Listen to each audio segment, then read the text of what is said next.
नैना और विराट सुषमा के पास जाते हैं और नागमणि को हाथ लगाने से रोकते हैं, लेकिन सुषमा किसी की बात नहीं सुनती और उनसे बोलती है, तुम लोगों ने मेरे बेटे को मारा है और अब मुझे भी मारना चाहते हो। ये नागमणि बहुत ही शक्तिशाली है, इससे मैं अपने बेटे को जिंदा कर सकती हूँ, मैं इसे हासिल करके रहूंगी। ये सुनकर नैना और विराट परेशान हो जाते हैं। वो दोबारा से सुषमा को समझाने की कोशिश करते हैं, लेकिन वो किसी की नहीं सुनती और बोलती है कि मेरे बेटे को मार कर मेरे ही घर में तुमने मुझे बहुत बड़ा धोखा दिया है। उस दिन की मैंने तुम्हारी सारी बातें सुन ली थी।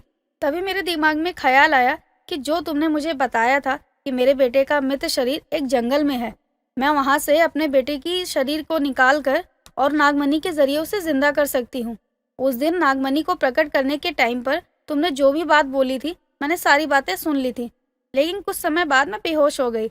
लेकिन आज मैं इसे अपने हाथों से जाने नहीं दूंगी। नैना और विराट दोनों सुषमा को समझा रहे होते हैं, तभी वहाँ विकराल आ जाता है और सुषमा को भड़काने की कोशिश करता है। तुम किसी की बात मत सुनो और आगे बढ़ो, नागमणि को हाथ लगाओ। सुषमा दोनों की बात सुनकर चुप खड़ी रहती है। उसे समझ नहीं आ रहा था कि वो क्या करे और किस पर विश्वास करे। तभी वहाँ एक साया आता है और सुषमा पर वार कर देता है। उसके एक वार से ही सुषमा जलकर भस्म हो जाती है। ये सब देखकर विराट बेहोश हो जाता है और नैना हैरान हो जाती है, क्योंकि सुषमा को मारने वाला इंसान कोई और नहीं बल्कि विराट का छोटा भाई वीरेन था, जिसे देखते ही नैना विराट को होश में लाती है और उससे बताती है कि उसकी माँ को मारने वाला उसका छोटा भाई है। यह सुनकर दोनों के बीच में बहुत लड़ाई होती है। तभी वीरेन बोलता है कि तुम अब कुछ नहीं कर सकते हो, एक बार ये नागमणि मेरे पास आ जाए उसके बाद मैं तुमसे ज्यादा ताकतवर हो जाऊंगा।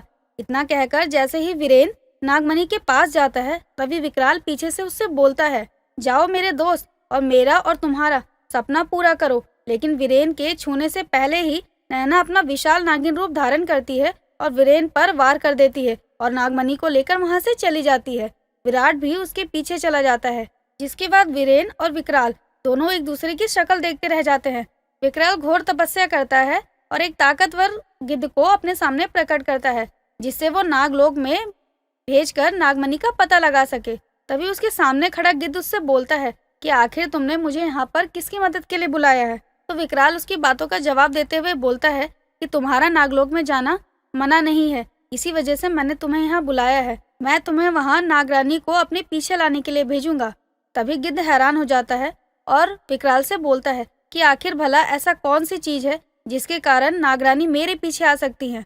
तभी विकराल मुस्कुराते हुए बोलता है, वजह मैं दूंगा, जिस पर नागरानी धरती पर ही नहीं बल्कि पाताल लोक भी चली आएंगी। आखिर वो क्या वजह हो सकती है, ये जानने के लिए देखते हैं अगले पार्ट को।